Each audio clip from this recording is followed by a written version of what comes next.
kami memiliki program kecil-kecilan, dan di sini di channel ini kami akan membangun sebuah interaksi wawancara singkat dengan orang-orang yang tentunya akan menjadi inspirasi bagi penonton. Dan channel ini akan dibangun oleh dua orang. Saya sebagai wawancara, POP-nya, lebih gambarnya istri saya Melina. Oke, baik. Sekarang kita sudah bersama orang yang sangat inspirasi tentunya di dalam kacamata kami. Dia bernama Dika.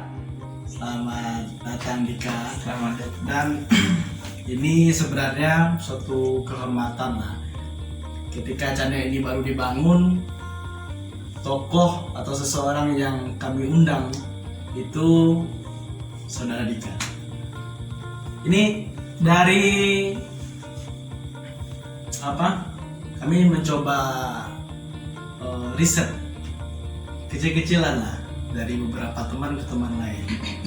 Dan Dika ini anak yang mandiri, pemirsa, teman-teman penonton. Dia berapa orang bersaudara, Dik? 2 orang. 2 orang. Sekarang Saya anak pertama, 2 adik saya. mantap. Kalau boleh tahu, kuliah di seni pertunjukan semester Semester 5. 5. Kira-kira apa membuat Dika ingin sekolah gitu? Ya, alasan yang paling utama menaikkan derajat orang tua. Karena pada dasarnya orang tua ingin dari segi pendidikannya lebih tinggi daripada dia. Dan saya ingin membuktikan bahwasannya saya anak dari kampung atau saya, orang tua saya yang hanya pedagang, bisa anaknya sarjana. Bos, mantap. Ya, ini saya rasa ini sangat menarik. Di kondisi sekarang ini masih ada orang yang masih berjuang untuk membuktikan bahwasanya dia layak untuk mengangkat derajat orang tuanya. Dan saya juga mengetahui Dika sembari bersekolah, dia juga ada mencari uang tambahan. Kira-kira apa itu, Dik? Boleh sedikit cerita tentang mencari Ya, uang tentu tambahan? boleh. Ya gini ya, pemirsa. Pada dasarnya saya dulu berkuliah, pada awal masuk memang pure pakai tabungan saya yang saya tabung sejak kelas 1 SMA karena saya sendiri mau berkuliah. Dan setelah 1 semester itulah yang saya gunakan amunisi saya lah untuk berkuliah selama 1 semester. Dan saya berpikir ketika ini terus-terusan dikuras tabungan saya akan habis. Situ saya memutar pikiran saya apa yang bisa saya lakukan gitu. Saya tanya-tanya sampai saya pernah juga mau nanya kerja di pasar pagi gitu kan. Namun ada selentingan katanya udah mulai merebak lah ojek-ojek online tuh kan.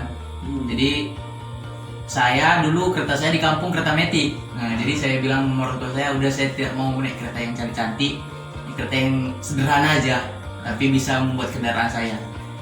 Untungnya kereta itu bisa untuk didaftarkan sebagai ojek online. Jadi ketika udah saya daftarkan, mulailah saya belajar mengetahui kota Medan, kerasnya kota Medan, mengetahui perjuangan hidup.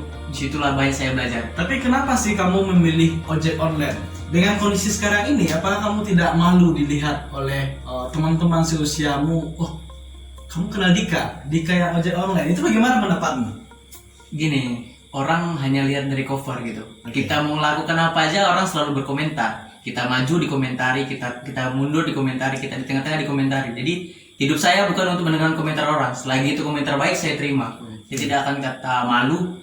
Ya kenapa tidak, orang itu kan pekerjaan yang supaya halal gitu. Dan saya melihatnya waktunya fleksibel gitu. Di saat saya ada kegiatan ya saya kegiatan. Di saat saya kuliah ya saya kuliah gitu. Di saat saya senggang saya lebih milih ya udah berkumpul, ya saya juga berkumpul dengan kawan-kawan juga gitu, cuma menghasilnya saya bercerita, bertukar pikiran, dan kalau udah apa ya saya bekerja gitu, tidak hanya nongkrong duduk Ya. cerita. Tapi sepertinya ini sangat menarik.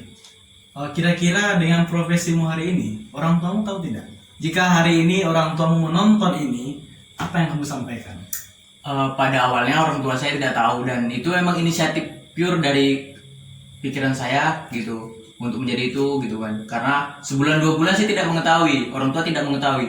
Lambat laun orang tua tahu dan sempat melarang gitu. Cuma saya menekankan lagi kepada orang tua, saya udah besar dan ya ini udah harus saya lakukan gitu. Jangan kasihani saya gitu. Karena saya pun laki-laki yang kelak akan menjadi kepala rumah tangga. Itu yang harus kita pikirkan dari sekarang gitu. Atau dalam waktu dekat ini? Enggak. Enggak. Jangka panjangnya udah kita pikirkan dari sekarang. Nah, sekarang ini semester 5. 5. Itu terganggu tidak proses kuliahmu dengan dengan profesimu hari ini? Pada dasarnya terganggu ya. Proses penyesuaian itu pasti terjadi. Proses terkendala, proses terganggu atau dimarahi atau gara-gara itu pasti terjadi. Cuma dari situ kita belajar, lama-lama bisa memanage waktu gitu. Oh, ini tidak bisa, ini bisa. Nah, satu lagi, ini Dika kan seorang mahasiswa seni pertunjukan, dan banyak orang tidak mengetahui apa itu seni pertunjukan. Satu lagi, rambut gondrong, tidak rapi, itu ada tantangan tersendiri atau pernah tidak kamu merasakan itu? Bukan pernah ya, hampir tiap hari tantangan itu terjadi gitu. Lalu bagaimana cara kamu menghadapinya? Pada dasarnya kitanya lagi menyadarkan orang tentang profesi kita sekarang. Jujur, saya pribadi dulu di kampung terkenal dengan bukannya apa ya, tapi terkenal dengan anak yang rapi. Karena dulu saya di kampung ikut remaja masjid gitu. jadi remaja masjid? Iya, lu ketua remaja masjid gitu loh. Dan ketika udah ke Medan, pulang rambut gondrong. Sebelum gondrong rambut saya smoothing. Dan banyak pro kontra gitu. Cuma ya menyesuaikan lagi, saya sudah besar, ini pilihan saya. Kan belum tentu saya gondrong mencuri gitu kan. Enggak gitu. Gondrong style saya gitu kan. Karena pada dasarnya kalau untuk rapi, untuk memang rambut potong-potong samping itu udah biasa menurut saya gitu. Tapi kalau untuk gondrong gitu, untuk apa gitu, itu harus sesuatu yang unik, ada nilai tambah kita gitu. Gitu sih. Makanya saya sesuatu itu minta saya tanamkan di saya, biar saya kayak gini, yang penting berbeda. Ibaratnya unik. Ibaratnya hanya satu lah yang kayak gini gitu. Mantap. Jadi kami juga saya dan Unirana, kakakmu itu mendengar bahwasanya Dika juga ada sempat nabung. Nah, jadi ini nabung buat apa? Atau bikin jet atau bangun sekolah atau apa? Nabung apa, Dik? Sebetulnya awal nabung itu untuk kebutuhan sih. Dulu saya pengen punya HP gitu kan, saya nabung punya HP. Setelah HP-nya emang udah orang tua saya belum punya HP, saya kasih orang tua HP. Sampai orang tua saya semua sekarang udah punya HP, sampai adik saya udah punya HP gitu kan. Dan saya berpikiran, kenapa tabungan ini kalau kita taruh di bank itu aja kan dipotong tidak berbuah gitu. Jadi saya berpikir, apalah yang bisa saya lakukan gitu kan. Ya, untuk nabung, untuk adalah simpenan di kampung gitu. Ya, hewan-hewan biar supaya untuk tengok-tengokan dan bisa berkembang biak kan, itu kan. Dan bisa dikelola orang tua juga. Biasa. Oke, Dik. Saya kira penonton juga butuh, apalagi seusia Dika yang melihat ini. Kira-kira apa sih himbauanmu? Apalagi kondisi sekarang ya, Dik. Kondisi pandemik sekarang ini. Dan kira-kira apa sih motivasimu untuk orang? Ya, sedikit dari saya ya, bukan motivasi, cuma berbagi lah. Pandemi ini bukan untuk buat kita malas-malesan gitu. Pandemi ini bukan buat kita takut akan segala corona. Kalau cerita takut gitu, mungkin anak-anak yang di jalanan, kalau kalian lihat anak-anak Vespa, anak-anak gondrong, yang anak-anak pang itu, kalau cerita gitu orang itu udah lebih duluan kena corona gitu.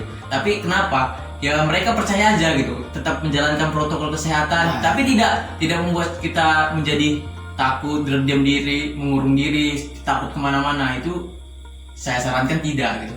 Tapi tetap menjaga protokol. Tapi tetaplah jaga kesehatan kita, tetap mengerti. Tapi janganlah bermalas-malasan gitu. Bekerja keras. Oke. Dan itu lagi, ingat pada Tuhan kita. Wah. Bekerja, berdoa, jadi seimbang dia. Oke, terima kasih Dika.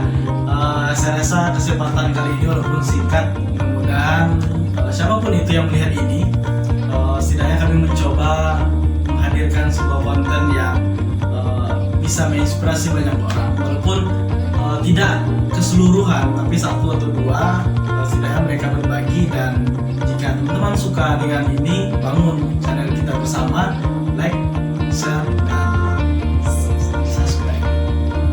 Oke, terima kasih Dika. Semoga ke depan kamu lebih produktif. Amin. Dan saya percaya yang selalu tunjukkan kamu bisa menjadikan sebuah karya yang dapat menginspirasi banyak orang. Dan dengan sebuah nilai taruhmu